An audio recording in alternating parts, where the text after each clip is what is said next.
Why is it okay for God to be jealous, but not for people to be jealous? First, let's establish that the idea of God being jealous does come from Scripture.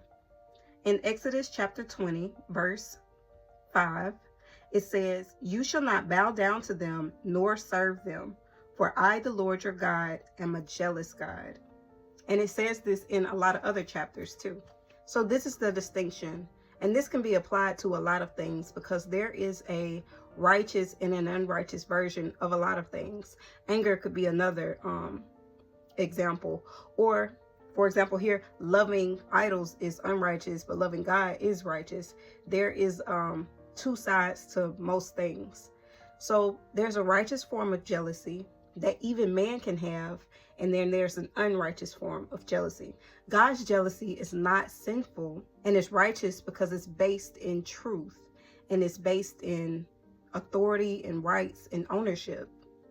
God is who created us, and so he has rights to being our God. He established our purpose, and so he is not unjust in wanting to see us walk in them.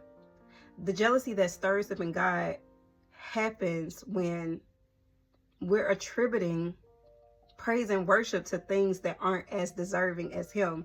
And it makes sense when you realize the form of jealousy that is actually okay to be in us too.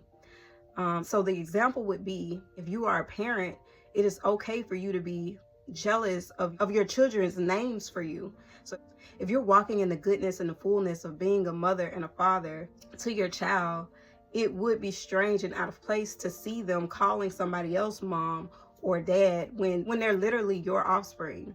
Or it's okay to have a jealousy within your marriage relationship. It is out of place for your significant other to share their eyes with somebody else when they have made a commitment to you and are in an intimate relationship with you.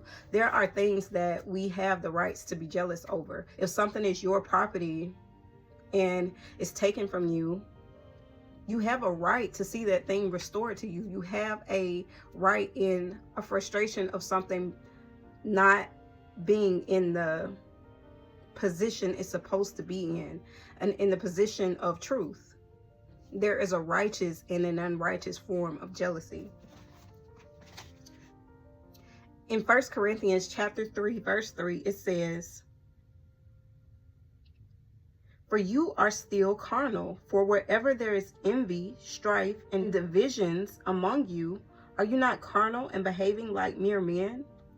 And in 1 Corinthians chapter 13, verse 4, it says, "Love suffers long and is kind.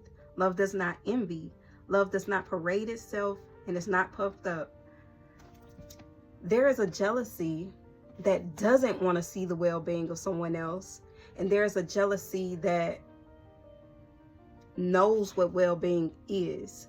God knows that our full well-being is in him. He's jealous for our affection because he knows he's the rightful father, the rightful God, the rightful authority to whom all glories belong to. He knows his benefit towards us, and he knows when we're worshiping idols and when we're chasing other gods and other prides of life, that's not only wrong to him and the glory that belongs to him, but that's not for our well-being.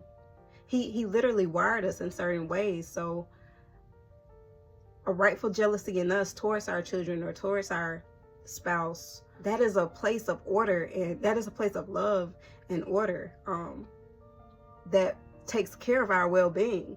And an envy or a jealousy that doesn't want to see people honoring relationships, or people not coveting and honoring what other people have worked for and have in their life, or whatever God is orchestrating in their life, that is a jealousy that is carnal and destructive.